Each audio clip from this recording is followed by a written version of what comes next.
Alright lads, it is finally time for me to review the best character in the game.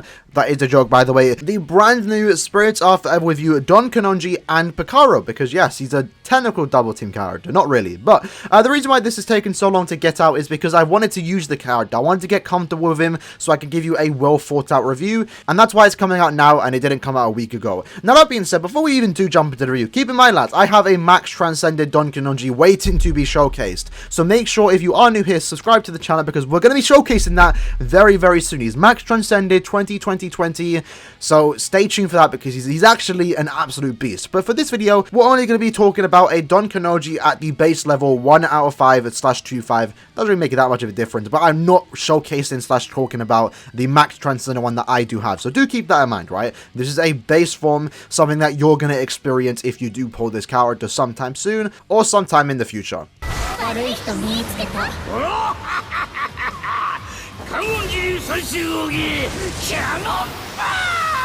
So starting off, Don Kanonji and Picaro. I'm just going to say Don Kanonji for the most part. I don't want to just say and Picaro too, because that's just way too long. So this character, if you don't know his strong attacks, he looks absolutely broken. For what he can do, the skills that he has, the attacks that he has, especially his Soul Bomb, this character looks absolutely insane, right? So let's talk about it. So in his skills, he has Berserker plus 20%, which is strong attack damage. He has Bruiser plus 20%, Debilitator plus 2 seconds, Devastation plus 40, Frenzy, Guard Break, Havoc plus 20%, increased status of enchant against Heart Attribute Hollows and Arancars, and Sprinter plus 1. And keep in mind, he is a mind character with 2 killers. So he doesn't have 1, he has 2 killers, and that is the Hollow and Arancar killer ability. Now this right here already is setting up the character to be very, very good. But keep in mind, his strong attacks aren't really the best, and that definitely holds him back. When you're playing with the character, the skills that he has is definitely hardcore carrying this character, because if he didn't have those, then I'd say he'd be quite a mediocre character.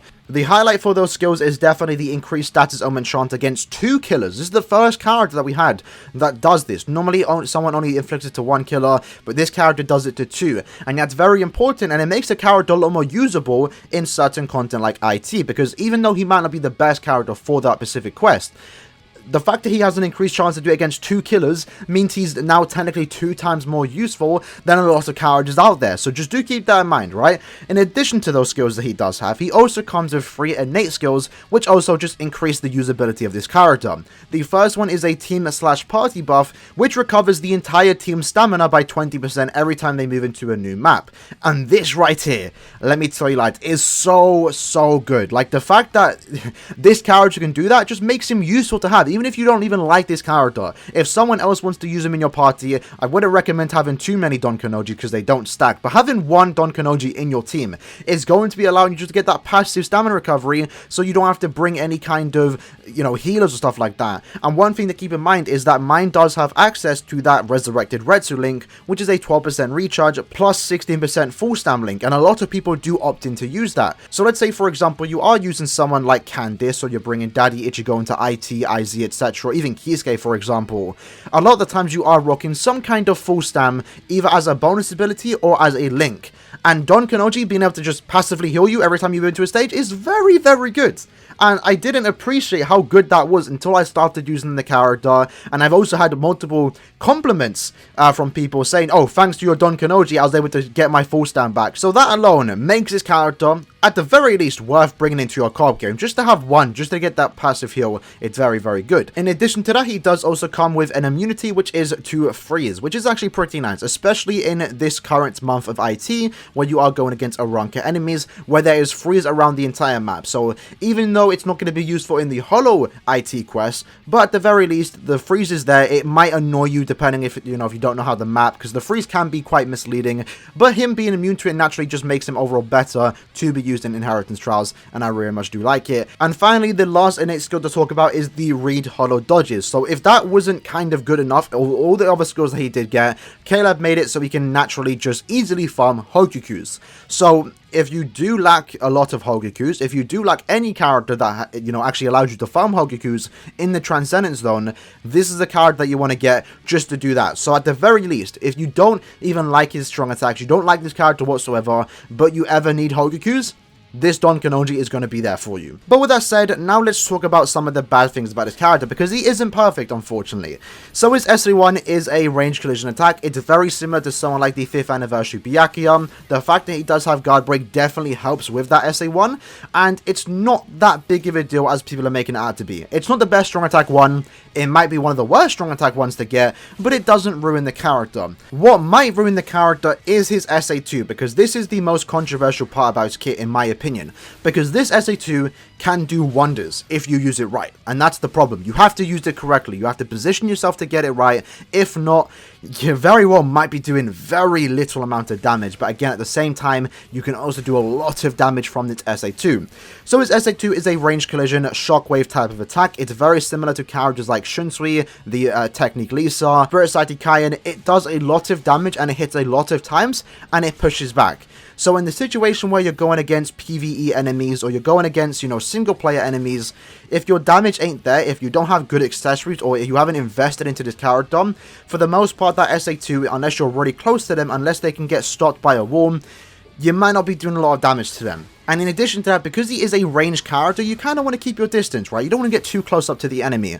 And this SA2 encourages you to get up close to the enemy to do as much damage as possible. So I did find myself dying a lot of times in co-op because I'm flash stepping up to the enemy, I'm trying to use the SA2, he doesn't have poise, so the second I get hit, I just get bombarded by a lot of attacks. So the SA2 can be very annoying. Once you get used to his playstyle, however, you do get used to it, and it doesn't become that big of a deal, especially with the fact that he does have the team heal. It does help with his survivability, so I really do appreciate going back to the skill that he does have, that team party buff. But again, like I mentioned, that SA2 can also be used for very good things, because co-op enemies, for example the bosses, they don't get pushed back. So in situations like that, that SA2 can completely wipe out an entire boss just from that one strong attack alone. In addition to that, epic raids, where he's a bonus right now, you can also do a lot of damage because the enemy doesn't get pushed back, meaning that those enemies that can't be pushed back are going to take the full force of those 48 hits. And remember, it does have a 160% magnification attack,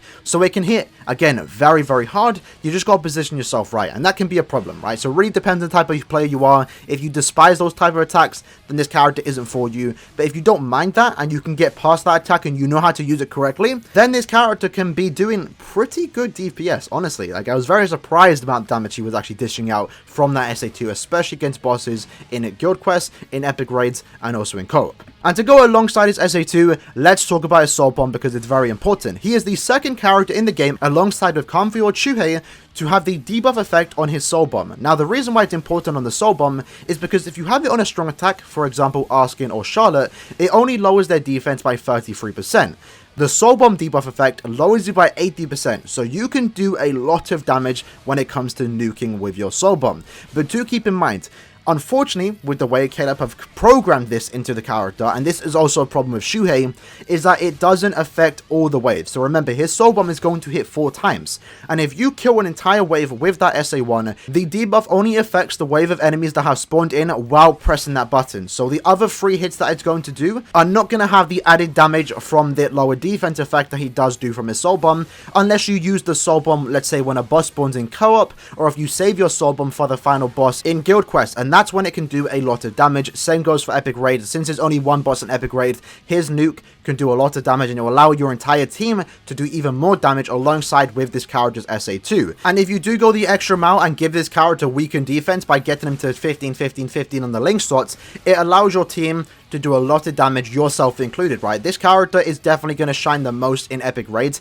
If anything, you can look at this character as an Epic Raid character, because the debuff effect, plus weakened defense, plus the SA2 that he does have, it allows you to clear Epic Raids. The Awakened Epic Raid, which again is annoying right now, the Noritura one, it allows you to clear it very, very quickly. In fact, I would say Don Kanonji runs are probably the fastest ones to do if you can get a full lobby of Don Kanonjis. And moving away from the practical aspect of this character, using him in game, let's talk about the visuals, because that's definitely one of the better things about this character. As we all know, Don Kanonji isn't the most OP character out there in the Bleach universe, so KLab had to make him quite unique in terms of the visual effects, and they've made him very, very fun. The character is literally driving around in a pink car, fam. It doesn't get better than that, and I found that very fun playing around with him, flash stepping around the entire map, just speeding through his pink car.